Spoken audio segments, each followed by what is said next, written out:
சில தகவல் தொடர்பு சாதனங்கள் இறக்குமதி பண்ணியிருந்து, ஏன்னா அந்த காலத்திலேயே அவன் வந்து தகவல் தொடர்பு மின்னணுவியெல்லாம் அவங்க நம்பர் 1. அதை வச்சு அவனுடைய சாதனங்களை இங்க வாங்கி இங்க பயன்படுத்தி அதில் நான் சிறிது காலம் நான் அதை பணி செய்தேன். அப்போ பார்க்கும்போது அவனுடைய அந்த புத்தகங்கள், அந்த சாதனத்துக்கான புத்தகங்கள்லாம் பார்த்தீங்கன்னா அவ்வளோ அருமையா ஒரு பெரிய ஒரு ஆங்கிலம் படிக்க தெரிந்தவங்க யாரா இருந்தாலும் அதை படிச்சு அந்த வேலையை பார்க்கக்கூடிய அளவுக்கு அதுல விளக்கம் தெளிவா கொடுத்துருப்பான்.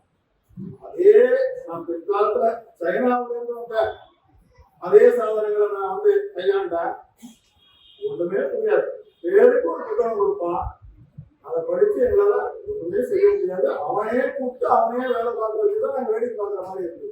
இதுதான் சைனாவுடைய இன்னைக்கு விலை குறைந்த பொருளும் விலை கொடுத்த பொருளுக்கும் அவனுடைய ஜப்பான்ல கொஞ்சம் விலை கூட இருந்தா கூட அதுல இந்த வசதிகள் இருக்கு.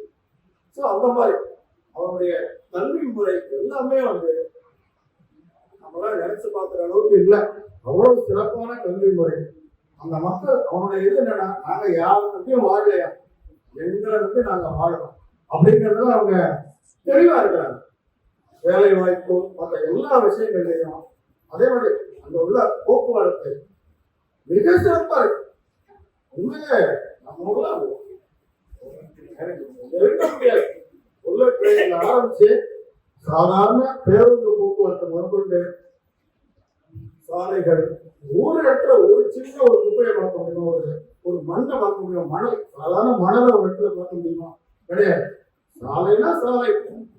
அந்த மாதிரி ஒரு சிறப்பான ஒரு அந்த நாட்டு அந்த அளவுக்கு அவன் முன்னேற்றி இருக்கிறான். இதுல என்னன்னா, 2ஆம் உலகப் போர்ல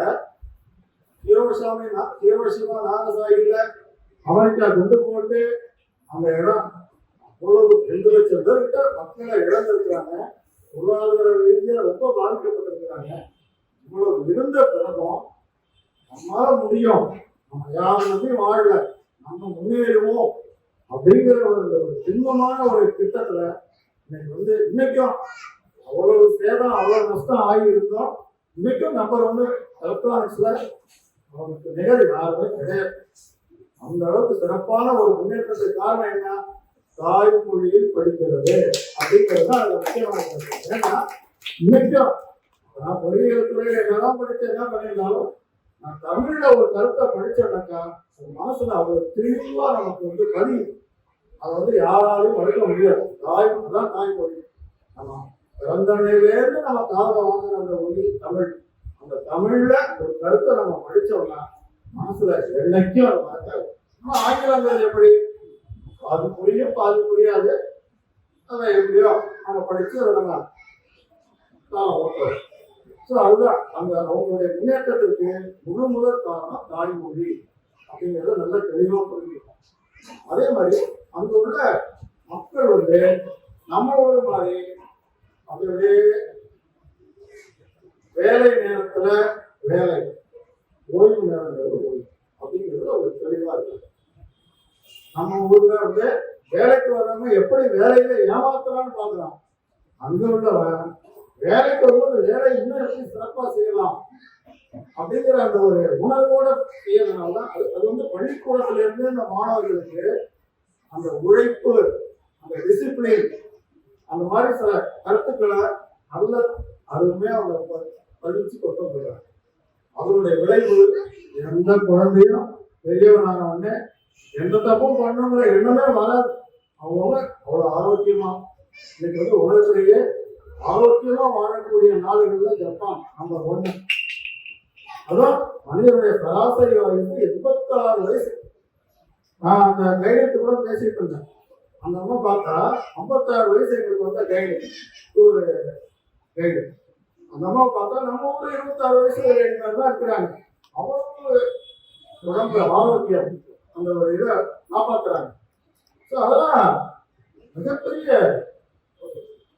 ஆச்சரியம். அங்கே உள்ள கட்டிடங்கள், அங்கே உள்ள அமைப்பு எல்லாமே அங்கே போனோம்னா நம்ம அதெல்லாம் பார்த்தோம்னா நம்ம இப்படிப்பட்ட நாட்டில் பிறக்கலையே அப்படின்னு நம்ம கவலை. ஏன்னா நம்மளும் வரி செலுத்துறோம், பல விதமான வரி செலுத்துறோம். எவ்வளவு என்ன வரி என்ன செலுத்துறாலும் ஏதாவது ஒரு விஷயம் நம்ம நாட்டில் மக்களுக்கு பயனுள்ள காரியங்கள் நல்ல விதமா இருக்கு அப்படின்னு சொல்றதுக்கு ஏதாவது ஒண்ணு இருக்குதா? உதாரணத்துக்கு நம்ம எதுக்கு வரி கட்டுறதே தெரியல. ஆனா அங்க இருக்கவங்க என்ன சொல்றாங்க, நாங்க வரி கட்டுறோங்க, நாங்க மகிழ்ச்சியா வாழறோம், நாங்க மகிழ்ச்சியா வாழறது அரசாங்கம் உறுதிப்படுத்துது அப்படின்னு அவங்க சொல்றாங்க. சோ அந்த அளவுக்கு சிறப்பா வாழ்றாங்க. பசுமை, அங்க பார்த்தா சாலைகள், நிறைய மலைகள், இந்த மலையில தான் கடந்து கடந்து அந்த பேருந்து போற மாதிரி அங்க எங்க வச்சிருக்கிறாங்க, மலையில குறைஞ்சி வச்சிருக்கிறாங்க. ஒரு 100 கிலோமீட்டர் போனா ஒரு 10-20 மலையாவது உள்ள நடந்துதான் போகுது. அவ்வளவு சுரங்கங்கள் வச்சிருக்கிறாங்க தரை போக்குவரத்துலயே. அது அவ்வளவு சிறப்பா. அது ஒரு மின்சாரம், அந்த மின்சார இந்த கம்பங்கள், இந்த கம்பத்துல அந்த மின்சார கம்பிகள் வச்சிருக்கிறதுலாம் ஒண்ணு நுணுக்கமா பார்த்தேன். அவன் பண்ணிருக்கிற ஒர்க் பாத்தீங்கன்னா 100 ஆண்டு காலம் வரும். அந்த கம்பம், அந்த கம்பத்துல உள்ள அந்த கம்பிகள் எல்லாமே அவன் செய்கிற ஒர்க் எல்லாமே நேர்த்தியா இருக்கும். எந்த குறையும் சொல்ல முடியாது, எந்த காலத்துலயும் அதுக்கு அழிவு இல்லை. அந்த மாதிரி செய்யறாங்க. நம்மளால என்ன வச்சு விட்டுட்டு போயிடுறாங்க. அடுத்த ஒரு 1 மாசம் வச்சு மீண்டும் அதே அதுதான் நம்ம வேலைக்கு அவங்களுடைய வேலைக்கு. அவங்களுக்கு குவாலிட்டி, நம்பர் 1 குவாலிட்டி. எந்த விஷயத்துலையுமே அவங்க காம்ப்ரமைஸ் பண்றதே கிடையாது குவாலிட்டியில. அந்த அளவுக்கு போக்குவரத்தாகட்டும், மின்சாரம், தண்ணீர் வசதி. அவங்க ஊருக்குள்ள நிறைய இடங்கள்ல நீரோட்டமே இல்லை. ஆனா அவங்க செயற்கையா நீரோட்டத்துக்கு வழி பண்ணி ஒரு ஊர்லயும் தண்ணீர் போடுற அளவுக்கு கால்வாய்கள் செஞ்சு அந்த கிரவுண்ட் வாட்டர் சொல்லுங்க, அந்த கிரவுண்ட் வாட்டருடைய இதுக்கு ஒரு சிறப்பா பண்ணியிருக்கிறாங்க. அதெல்லாம் மிகப்பெரிய ஆச்சரியமான விஷயம். ஏன்னா தண்ணி பிரச்சனையே கிடையாது, அந்த அளவுக்கு சிறப்பா தண்ணி. அடிப்படை தேவைகள் மனிதர்களுக்கு என்ன தேவையோ அத்தனையும் அவ்வளவு சிறப்பு. கல்வி இலவசம், மருத்துவம் இலவசம். நம்ம ஹாஸ்பிட்டல் போறதுக்கு தேவையே வரல, மக்கள் வியாதியே வராத, எல்லாருமே ஆரோக்கியமா வாழறாங்க. அவங்களுக்கு என்ன வியாதி வரப்போகுது? ஆஸ்பத்திரியில நம்ம ஒரு மாதிரி தெரு ஆஸ்பத்திரி நல்லா பாக்குறோம். அங்கெல்லாம் எந்த இருக்கு ஆஸ்பத்திரி நான் கேட்டு பாக்குறேன். எங்கேயோ ஒரு மூலையில ஒரு ஹாஸ்பிட்டல் இருக்குது, அவ்வளவுதான். அதுக்கும் போறதுக்கு ஆள் இல்லை. ஏன்னா அந்த அளவுக்கு அவங்க எல்லாம் ஆரோக்கியமா அவங்களுடைய இதை பராமரிக்கிறாங்க. அது அதே மாதிரி மற்ற கல்லூரிகள், மாணவர்கள் படிக்கிறது எங்கேயுமே நம்ம சாதாரண சாலையில தேவையில்லாம அனாவசியமா வெளியில மக்களை பார்க்கவே முடியாது. ரொம்ப ஏதோ ஒரு ஆக்டிவிட்டி எடுத்துட்டே இருப்பாங்க, போயிட்டு இருப்பாங்க, வந்துட்டு இருப்பாங்க. ஸ்கூலு, அது மாதிரி கடவுள் வழிபாடு. நம்ம ஊர் மாதிரிலாம் நம்ம ஊர்ல ஒரு வருஷத்துக்கு இந்தியாவில் வழிபாட்டு முறையில விரயமாவது மட்டுமே பல லட்சம் கோடி நம்ம கணக்கு போட்டு பார்த்தா வரும். ஆனா அங்க கடவுள் எல்லாரும் போறாங்க, பார்க்கறாங்க, வராங்க. அதிகபட்சம் ஒரு சில இடத்துல இந்த பத்தி கொடுத்து வச்சிருக்காங்க, அது மட்டும்தான். மற்றபடி ஐயர் இருக்கிறதோ பூசாரி பண்றதோ இந்த மாதிரி வேலைகளை இல்லை. எல்லாம் ஒரு பிக்னிக் போற மாதிரி அப்படியே போறாங்க. ஒரு மரத்தான ஒரு எப்போதும் புத்தர் சிலைகள் தான் அங்க இருக்குது. புத்தரிய சிலைகள் போறாங்க, பார்க்கறாங்க, வராங்க. அது ஒரு நடைபயிற்சி போற மாதிரி தான் போறாங்க நிறைய பேர். வேற ஒண்ணும் அங்க வழிபாட்டு முறைங்கிறது ஒண்ணுமே கிடையாது. கிட்டத்தட்ட எல்லாம் ஆட்சி பொருள்கள் தான். அதே மாதிரி ஹீரோஷிமா நாகசாகில எப்படிலாம் அந்த மக்கள் பாதிக்கப்பட்டாங்க அப்படிங்கிறதுக்கு கண்காட்சி மியூசியம் வச்சிருக்கிறாங்க. அதுதான் அந்த கிடைச்ச பொருள்களெல்லாம் வச்சு அவங்க காட்சிப்படுத்தி வச்சிருக்கிறாங்க. அது மாதிரி ஒரு அடையாளத்தை வச்சு அந்த அவங்க பேர் இடத்துல சேதமடைந்த அந்த கட்டடத்தையும் அந்த எந்த லெவலில் சேதமடைஞ்சதோ அதே அளவில் அப்படியே ஆரம்பிச்சுட்டாங்க. நம்ம இந்தியாவில் 9ல் ஒரு பங்கு உள்ள ஒரு நாடு, ஒரு 20-22 கோடி மக்கள் வாழக்கூடிய ஒரு நாடு. சிறப்பா ஒரு நிர்வாகம், எவ்வளவு சிறப்பான ஒரு வாழ்வியல் முறை. அதெல்லாம் நம்ம பார்க்கும்போது என்ன சைனாவுக்கு போயிருந்தேன், அங்க உள்ள இதை பார்த்தேன். இவ்வளவு பெரிய நாட்டுல இவ்வளவு சிறப்பா பண்ணிருக்காங்க நினைக்கிறேன். கிட்டத்தட்ட சைனா மாதிரியெல்லாம் இவங்க வாழ்வியல் முறை எல்லாமே மிக சிறப்பா இருக்கு. அதனால பொதுவா மற்ற நாடுகள்ல மக்கள் மீது அக்கறை உள்ளவர்கள் ஆட்சி செய்கிறார்கள் அப்படிங்கிறது மிக தெளிவா தெரியுது.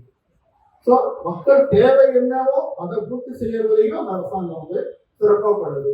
நம்ம ஒரு மாதிரி கேட்காததெல்லாம் கொடுத்துட்டு பிரச்சனைகளை மாட்டிக்கிற மாதிரி உள்ள அரசாங்கங்கள் அதெல்லாம் இல்லை அப்படிங்கிறது அங்க உள்ள மக்கள். அதே மாதிரி மக்களும் அந்த அளவுக்கு டெடிக்கேட்டடா அவங்களுடைய ஆக்டிவிட்டிஸ் எதுலையுமே அவங்க வந்து சோர்வா இல்லை.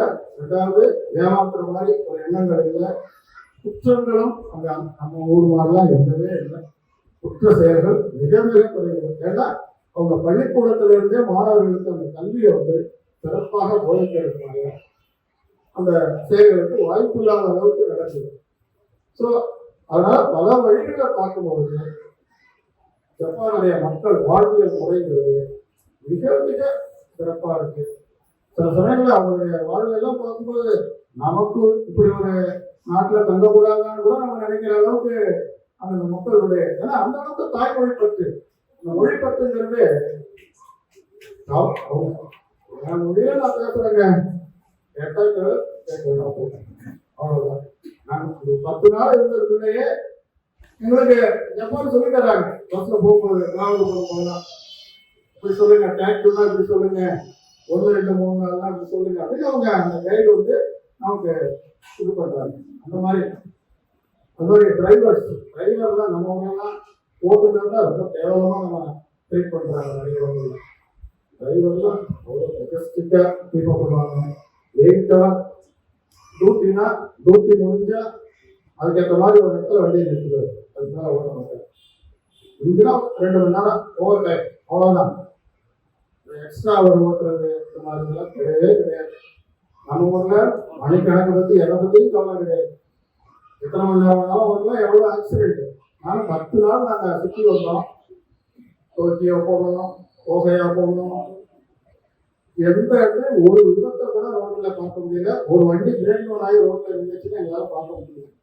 எப்படி இருக்க முடியும்? அவ்வளவு சிறப்பா எல்லா விஷயங்களையும் கண்டம் கருத்துக்கும் அந்த அரசாங்கமும் மக்களும் அந்த அளவுக்கு சிறப்பாக செயல்படுறாங்க. மிக உயரிய சிந்தனையாளர்கள். உண்மையிலேயே அவங்க ரொம்ப பாராட்டணும்.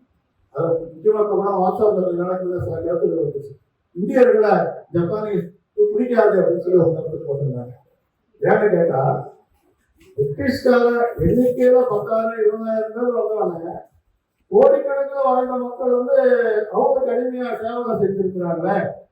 அவனை அடித்தா எல்லாரையும் போய் எல்லாரையும் அதிகப்படுத்தலாம். இவங்க உழைப்பாளரால் தான் அந்த அளவுக்கு இருந்திருக்கிறான். அதனால இந்திய மக்கள் வந்து அந்த அளவுக்கு சிறப்பானவர்கள் இல்லை அப்படிங்கிற ஒரு எண்ணம் ஜப்பானியர் மத்தியில் இருக்குது அப்படிங்கிறது ஒரு கருத்து இப்ப ரீசெண்டா படிச்சாங்க. அதாங்க அதை பார்க்கும்போது நமக்கு நாமே ரொம்ப வருத்தப்படுற அளவுக்கு சூழ்நிலை இருக்குது. அதனால அதே மாதிரி அங்க வந்து மக்கள் வந்து இந்தியாவில் டூரிஸ்ட் நிறைய பேர் வரணும், மேல்நாடுகள் வரணும், பொருட்டே அவங்களுக்கு கிடையாது. அவங்களுக்கு உழைப்பு தான் அவங்க நாடு முன்னேறணுங்கிறதுல ரொம்ப சரியா இருக்கிறாங்க. அதனால ஜப்பானிய மக்கள் வந்து அந்த மாதிரி சிந்தனைகள் நம்ம நாட்டுக்கும் வந்தா நம்ம நாடும் நல்ல முன்னேறத்துக்கு வாய்ப்பு உண்டு. அப்படி